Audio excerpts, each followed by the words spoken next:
अगर कोई बंदा मुझे कहता है कि हमने स्टॉक मार्केट में ऐसी इन्वेस्टमेंट करनी है कि हम उसमें कंपाउंडिंग कर सकें, हमें बिल्कुल भी डर ना हो कि कंपनी डूब जाएगी, और एक ऐसी कंपनी हो जो कि लॉन्ग टर्म में हमें डिविडेंड भी अच्छा दे और कैपिटल गेन भी दे, और हमें जो भी डिविडेंड मिले या फिर हमारी जो भी मंथली की सेविंग हो हम उसी कंपनी में री इन्वेस्ट करते जाएं, तो मिल्लर ट्रैक्टर एक ऐसी कंपनी है जिसमें आप कंपाउंडिंग खुले दिल से कर सकते हैं।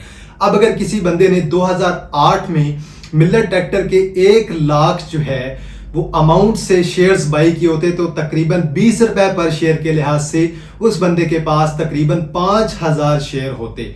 और अभी अगर करंटली शेयर की प्राइस को देखा जाए 290 पे मूव कर रही है, या फिर आप अपने नंबर ऑफ शेयर्स को डबल कर लें क्योंकि स्टॉक स्प्लिट हो चुका है, तो आपके पास 10,000 शेयर बन जाएंगे।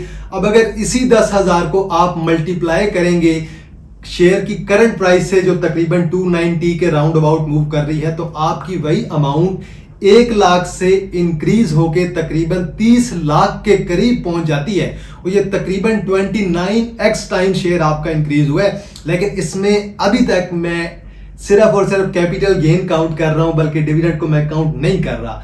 अगर आप डिविडेंड को काउंट करेंगे तो देन आपकी यही इन्वेस्टमेंट अब 40 टाइम्स हो चुकी होती मेरे ख्याल से। पाकिस्तान स्टॉक मार्केट की दूसरी ऐसी कंपनी जिसमें आप इन्वेस्टमेंट भी कर सकते हैं, कंपाउंडिंग भी कर सकते हैं, अगले 15-20 साल आप इस कंपनी को होल्ड भी कर सकते हैं।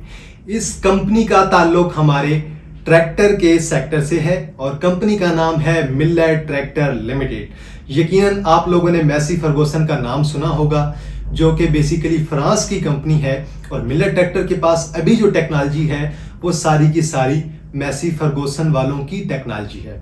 आगे चलते हैं, अब जरा थोड़े इसकी हिस्ट्री पे हम जाएंगे, बैकग्राउंड पे, कि कंपनी कब ओपन हुई और कैसे कंपनी ने ग्रो किया, जिससे हमें कंपनी में इन्वेस्ट करने में हमें मजीद कॉन्फिडेंस मिलेगा कि हम इस कंपनी में लॉन्ग टर्म की इन्वेस्टमेंट कर सकते हैं। डिविडेंड ग्रोथ बहुत अच्छी है, हम डिविडेंड भी ले सकते हैं, प्लस एक ऐसी कंपनी जिसमें हम स्लीप वेल का रूल अप्लाई कर सकते हैं। जैसे पहले मैंने आपको एक वीडियो बनाई थी एफएफसी की, फौजी फर्टिलाइजर कंपनी, उसके बारे में भी मैंने सेम यही बात की थी। तो चले चलते हैं जरा हिस्ट्री की तरफ। मिल्लर ट्रैक्टर लिमिटेड का पुराना नाम था Rana traders and equipment limited, और ये कंपनी 1964 में बनी थी।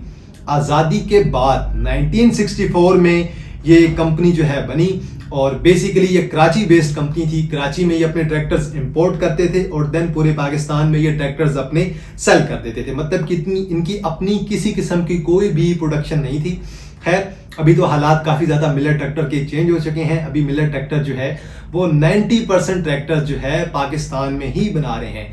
इसके अलावा काफ़ी ज़्यादा पार्ट्स भी बना रहे हैं। वो आगे चल के हम देखेंगे कि मजीद कौन से इक्विपमेंट्स हैं या फिर ट्रैक्टर्स के कौन से पार्ट्स हैं जो मिल्लर ट्रैक्टर वाले पाकिस्तान में अपने ही प्लांट में बना रहे हैं। 1967 में अपना सारा बोरिया बिस्तर बांध के कराची से लाहौर की तरफ मिल्लर ट्रैक्टर वाले शिफ्ट हो गए। ये बात है तकरीबन 1967 की, और तब इन्होंने असेंबलिंग जो है पाकिस्तान में अपनी लाहौर के प्लांट में स्टार्ट कर दी थी। अब इशू ये आता है कि 1972 में नेशनलाइजेशन का प्रोसेस आया, और नेशनलाइजेशन में आपको बेहतर पता है कि काफ़ी ज़्यादा बेक्स भी हमारे इसमें आ गए थे। तो बेक्स को भी नेशनलाइज किया गया, मिल्लर ट्रैक्टर को भी नेशनलाइज कर दिया गया, और Miller tractor Pakistan tractor corporation limited के अंदर चला गया, और देन ये स्टेट के अंदर आ गया और स्टेट ऐसे कंट्रोल करने लग गई। देन 1980 में जाके इन्होंने अपनी मैन्युफैक्चरिंग जो है वो स्टार्ट कर दी। अब कौन कौन सी चीज़ें उन्होंने बनाना स्टार्ट कर दी, कुछ पार्ट्स हैं, कुछ इक्विपमेंट्स हैं, वो मैं आपको बता देता हूँ। इंजन ब्लॉक, देन सम्प और cylinder head, then transmission case, और देन हाइड्रोलिक कवर। ये कुछ ट्रैक्टर्स के पार्ट्स हैं जो मिल्लर ट्रैक्टर ने 1980s में खुद बनाना स्टार्ट कर दिए थे, जो कि कंपनी के लिए एक बहुत ही बड़ी कामयाबी थी। देन 1980 से लेकर 1984 तक मजीद कुछ डेवलपमेंट्स हमें जो है देखने को मिली। इन्होंने अपना इंजन और देन मजीद जो मशीनरी वगैरह होती है उनकी असेंबलिंग इन्होंने खुद स्टार्ट कर दी थी, और इन्होंने अपना प्लांट भी लगा लिया था। ये तकरीबन 1984 की बात है। इसके बाद तकरीबन 1992 में एक बहुत बड़ी कंपनी में चेंज आई। कंपनी की मैनेजमेंट ने दोबारा बाय बैक कर लिया कंपनी को, और बहुत ही हिस्टोरिक स्टेप था जिसका कंपनी में बहुत ही इंपॉर्टेंट रोल है। कंपनी ने दोबारा अपने शेयर्स को बाय बैक कर लिया और अब सारी मैनेजमेंट कंपनी के पास आ गई और गवर्नमेंट से इन्होंने दोबारा कंपनी को वापस ले लिया था। तो बेसिकली नेशनलाइजेशन के बाद जो है ये बहुत इंपॉर्टेंट स्टेप था कंपनी के लिए, और कंपनी ने ये बाय बैक जब से किया उसके बाद कंपनी ने आउट परफॉर्म किया है। अब 1993 से लेकर तकरीबन 2000 तक काफी ज्यादा कंपनी ने ग्रो किया है। अब उनमें कुछ 4 से 5 चीजें हुई हैं। एक, कंपनी ने अपनी सब्सिडी कंपनी बनाई बोलान कास्टिंग लिमिटेड के नाम से, और देन सेकंड इन्होंने कंपनी अपनी दोबारा बनाई मिल्लत इक्विपमेंट लिमिटेड के नाम से, और तीसरी एक और कंपनी मिल्लत इंडस्ट्रियल प्रोडक्ट लिमिटेड, इन्होंने अपनी तीसरी एक और कंपनी बना ली। तो आहिस्ता आहिस्ता कंपनी इस फेज में 1990s के बाद जाके 2000 में बहुत ज्यादा ग्रो करने लग गई। और देन अगर देखें तो 2000 के बाद AGCO इनके साथ इन्होंने एग्रीमेंट किया। अब AGCO क्या है? बेसिकली जो ट्रैक्टर्स की लाइन है ना अफ्रीका में, उसे AGCO कंट्रोल करती है, और उनके साथ जब इन्होंने कॉन्ट्रैक्ट किया, एक एग्रीमेंट किया, तो अब अफ्रीका की मार्केट में भी इन्हें जो है रसाई हासिल हो गई। इसी तरह 2025 और 2026 अभी की अगर बात करें तो मिल्लर ट्रैक्टर ने अपनी कैपेसिटी को रेगुलर बेस पे इंक्रीज किया है। अगर पास्ट में जाएं तो इनकी कैपेसिटी हमें तकरीबन 15,000, 18,000 और देन 20,000, 25,000 करते करते अभी इनकी कैपेसिटी जो है तकरीबन 35,000 पर एनम तक जा चुकी है, जो कि बहुत अच्छी कैपेसिटी है। जबकि मिलर ट्रैक्टर के जो कंपटीटर्स हैं अलगाजी ट्रैक्टर लिमिटेड, उनकी कैपेसिटी स्टिल जो है वो 15,000 यूनिट्स पर एनम के लिहाज से होगी। और ये दोनों जो मैंने आपको डिजिट्स बताए हैं, ये मैंने आपको यूनिट्स में बताए हैं, मिलियंस में बिल्कुल भी नहीं है, और मैंने इनके साथ 1000 का वर्ड यूज किया है। आगे चलते हैं जी, और मार्केट शेयर पे बात करते हैं। मार्केट शेयर बहुत ज्यादा इंपॉर्टेंट होता है। मैंने जब FFC पे बात की थी ना, तो FFC का मार्केट शेयर मैंने आपको 60% प्लस बताया था पाकिस्तान में। सेम इसी तरह मिल्लर ट्रैक्टर का मार्केट शेयर तकरीबन पाकिस्तान में 60 से 65% है, और रिमेनिंग आपका अलगाजी ट्रैक्टर का आ जाता है, या फिर इसके अलावा बेलारूस है या बेलारस आप जो भी पढ़ते हैं उसका भी थोड़ा सा पाकिस्तान में रोल आता है। क्योंकि जो बेलारूस के जो ट्रैक्टर हैं वो पाकिस्तान के कुछ खास एरिया में, जैसे कि जो जहाँ पे सख्त ज़मीन है, जैसे कि बलोचिस्तान हो गया, वहाँ पे यूज़ होते हैं। लेकिन पंजाब में, सारे पंजाब में ऑलमोस्ट मिलर ट्रैक्टर यूज़ होता है। अब जो पोटवार का रीजन है वहाँ पे अलगाजी ट्रैक्टर को थोड़ी सी तरजीह दी जाती है। आगे चलते हैं जी, और बात कर लेते हैं कि पाकिस्तान में अब इनके जो भी PSX में लिस्टेड शेयर्स हैं उनमें किसका कितना % हिस्सा है।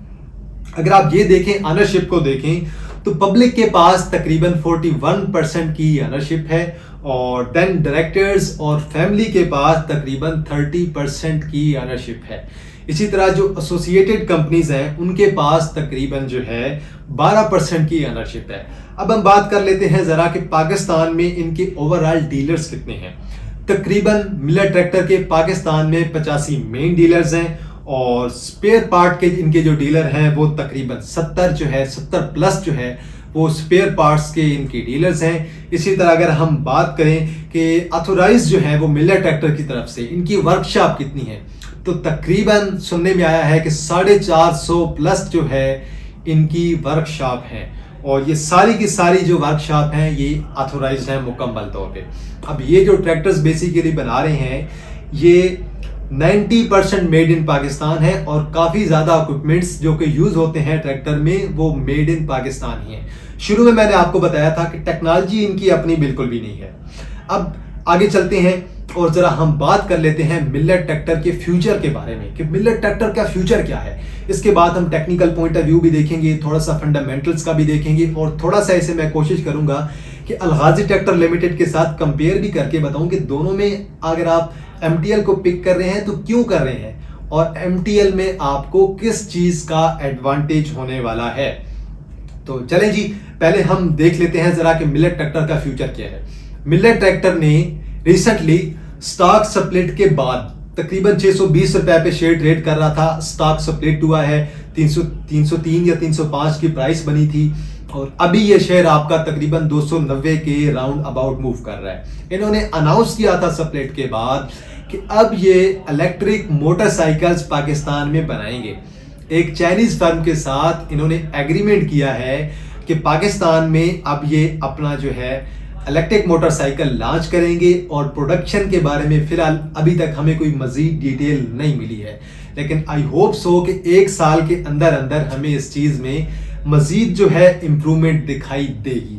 अब हम चलते हैं ज़रा और चार्ट पे चल के देखते हैं कि मिलर ट्रैक्टर का चार्ट हमें क्या कहता है और इसमें हमें मजीद क्या क्या चीज़ें देखने को मिलती हैं। देन हमने इसे थोड़ा सा अलगाजी ट्रैक्टर के साथ भी जो है वो कंपेयर ज़रूर करना है कि दोनों में डिफरेंस क्या है। और मज़े की बात यह है कि अब दोनों कंपनीज की जो फेस वैल्यू थी वो तकरीबन अभी दोनों कंपनी उसकी 5 ही रह गई है। मिलर ट्रैक्टर की पहले 10 थी, तो स्प्लिट के बाद अब इसकी फेस वैल्यू भी 5 रह चुकी है। चलें जी, अभी मैं चार्ट पे आ गया हूं। अब ये मिलर ट्रैक्टर का मैंने तकरीबन डेली का चार्ट ओपन किया हुआ है। अब मैं जरा इसका मंथली का चार्ट ओपन करता हूं। अब शुरू में आपको मैंने बताया था कि अगर किसी ने 1 लाख के शेयर बाय किए होते 20 रुपए पर शेयर पे, तो आज उसकी अमाउंट 30 लाख के करीब पहुंच गई होती, लेकिन उसमें मैंने डिविडेंड को शामिल नहीं किया। अब आप जरा चार्ट पे देखें और देखें कि मिलर ट्रैक्टर ने कितनी दफा आपको बोनस शेयर दिए हैं। अगर ये मैं सारे बोनस शेयर ऐड करता जाऊं, डिविडेंड ऐड करता जाऊं, तो आपकी इन्वेस्टमेंट 1 करोड़ प्लस पे होती। ये देखें, ये तकरीबन जनवरी 2009 का चार्ट है, और दिसंबर में अगर देखें, दिसंबर 2008 में, तो ये शेयर हमारा तकरीबन 15 से 20 के दरमियान ट्रेड कर रहा था। अगर यहाँ पे किसी ने बाय किया होता तो बोनस शेयर और डिविडेंड को मिला के आज आपकी इन्वेस्टमेंट 1 लाख से इंक्रीज होके 1 करोड़ प्लस पे पहुंच गई होती। तो समझाने का मतलब यही है कि अगर आप लॉन्ग टर्म की इन्वेस्टमेंट कर रहे हैं तो कम से कम 15 से 20 साल आप लोगों ने कंपनी को रखना होता है लॉन्ग टर्म में। एक अच्छी कंपनी को अच्छी प्राइस पे बाय करना और देन उसे लॉन्ग टर्म में होल्ड रखना, क्योंकि स्टॉक मार्केट में बाइंग करना बहुत आसान होता है, सेलिंग करना बहुत आसान होता है, लेकिन सब्र करना सबसे ज्यादा मुश्किल चीज होती है। अभी अगर इसका डेली का चार्ट देखें तो ये शेयर तकरीबन 290 पे मूव कर रहा है, और मेरे ख्याल में ये शेयर अगर हमें 270, 260 या 250 की रेंज पे मिलता है तो हम लोग बाय कर सकते हैं, और यहां से 2x मजीद ये शेयर आपका हो सकता है, 500 प्लस भी जा सकता है। अब आगे चल के हम लोग देखेंगे कि इसकी अर्निंग्स हमें क्या कहती हैं, और अभी फिलहाल हम जरा मिलर ट्रैक्टर के जरा कुछ बेसिक्स देख लेते हैं, फंडामेंटल्स देख लेते हैं, बीटा वैल्यू वगैरह चेक कर लेते हैं कि मिलर ट्रैक्टर की टोटल ओवरऑल चीजें हमें क्या कहती हैं। तो ये आप लोगों को स्क्रीन पे जो है वेबसाइट पे सारी डिटेल्स नजर आ रही होंगी। तकरीबन टोटल नंबर ऑफ शेयर्स आपके 400 मिलियन बन रहे हैं। फेस वैल्यू स्प्लिट के बाद 5 बन चुकी है, बीटा वैल्यू 0.61 है, जबकि अलगाजी ट्रैक्टर की बीटा वैल्यू थोड़ी सी ज्यादा होगी, और जो नंबर ऑफ शेयर्स हैं जो कि मार्केट में मौजूद हैं, जो कि फ्री फ्लोट कहलाता है, वो अलगाजी ट्रैक्टर का कम होगा मिलर ट्रैक्टर की निस्बत, क्योंकि अलगाजी ट्रैक्टर ने मेजर होल्डिंग जो है वो अपने पास रखी हुई है। अब आगे चलते हैं और हम जरा इसकी अर्निंग्स का ट्रेंड देखते हैं। अब आप जरा ईपीएस पर शेयर देखें तो वो आपकी 2025 तक बहुत ज्यादा डिक्लाइन हुई है, क्योंकि 2018 के बाद इन्फ्लेशन बहुत ज़्यादा ऊपर गई, और अभी जाके स्टिल अभी तक आपकी इन्फ्लेशन चल रही है, एनर्जी के क्राइसिस, और देन उसके बाद ग्रीन ट्रैक्टर की स्कीम चल रही है 2 साल से, उस वजह से भी इनकी सेल जो है थोड़ी कम चल रही है। लेकिन ग्रीन ट्रैक्टर की जो स्कीम चल रही है उसका फेज 2 भी मेरे ख्याल में कंप्लीट हो चुका है, उसमें मिलर ट्रैक्टर का भी रोल है, अलगाजी ट्रैक्टर का भी रोल है, और मार्केट शेयर के लिहाज से जो मैंने आपको 60% प्लस का बताया था, मिलर ट्रैक्टर की 60% प्लस जो है वो सेल्स शामिल होंगी ग्रीन ट्रैक्टर की स्कीम में। अब ओवरऑल आप यहाँ पे देखें, लेटेस्ट इनकी ईपीएस चेक करें, आप लोगों को सारे फंडामेंटल यहाँ पे आ जाएंगे, और यहाँ पे अगर आप पी देखें तो तकरीबन 2025 के चौथे क्वार्टर तक 18.31 पे मूव कर रही है, और पी रेशो मेरे ख्याल में आपकी एजीटीएल की पी रेशो कम होगी। एजीटीएल आपको डिविडेंड अच्छा कोई नहीं देता है, ये बात आपको पता होनी चाहिए। 2026 के थर्ड क्वार्टर तक बुक वैल्यू कंपनी की बन रही है 20.74। कंपनी जो चीज बनाती है, जो भी एसेट्स हैं, वो आगे सेल हो जाते हैं, तो इस वजह से बुक वैल्यू कंपनी कितनी ज्यादा नहीं बनेगी। अभी अगर आप देखें बुक वैल्यू का ट्रेंड देखें तो वो ओवरऑल बेहतर ही चल रहा है। ओवरऑल जो है ट्रेंड हमारा जो है स्टिल अभी तक हमारा जो है पॉजिटिव चल रहा है।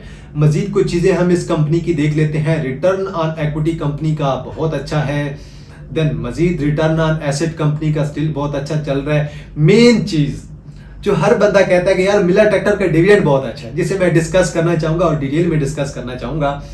2021 में अर्निंग्स भी अच्छी रही, डिविडेंड भी बहुत अच्छा रहा। 2022 में थोड़ी सी सेल्स कम हुई, आपको मैंने पहले बताया है कि ग्रीन ट्रैक्टर स्कीम की वजह से सेल्स इनकी कम हुई है। लेकिन 2023-2024 में डिविडेंड कम रहा, 2025 में डिविडेंड में इंप्रूवमेंट आई और 2026 में डिविडेंड में मजीद भी इंप्रूवमेंट आएगी। अभी तो सेकंड क्वार्टर तक ये डिविडेंड दे चुके हैं, अभी इनका फाइनल ईयर का क्वार्टर तकरीबन 1-1.5 माह तक आ जाएगा, उसमें भी चांसेस होंगे कि ये 15 रुपए का डिविडेंड दे सकते हैं। तो मेरे ख्याल में अर्निंग इनकी मजीद इंक्रीज हो रही है, बेहतर हो रही है, और ये डिविडेंड ये रेगुलर बेस पे आपको दे रहे हैं। ये नहीं कि आपको एक साल डिविडेंड देंगे, एक साल नहीं देंगे। एक साल इन्होंने 2024 के शायद फाइनल ईयर पे डिविडेंड नहीं दिया था, उसके पीछे वजह ये थी कि ये मिलेट इक्विपमेंट लिमिटेड में मुकम्मल तौर पे इन्वेस्टमेंट करने वाले थे और इसका इन्होंने अपना डिटेल में बताया भी था। अब आप नीचे आ जाएं और जरा मैं मार्केट कैप शुरू में मैंने आपको बताना भूल गया हूँ, मार्केट कैप कंपनी का बहुत अच्छा है। अगर आप मिलर ट्रैक्टर का मार्केट कैप देखेंगे तो बहुत बेहतर है, 115.83 बिलियन, मतलब कि 115 बिलियन का मार्केट कैप है, जबकि अलगाजी ट्रैक्टर का मेरे ख्याल में 25 से 30 के दरमियान जो है मार्केट कैप होगा। अब अगर आप इसकी जरा एंड पे कुछ जो है लिक्विडिटी रेशियोज आ जाती हैं, जिनमें करंट रेशियो आप अगर देखें तो करंट रेशियो इसकी बन रही है 1.08 जो कि बहुत अच्छी है, क्विक रेशियो 0.55 है और जो कि थोड़ी कम है।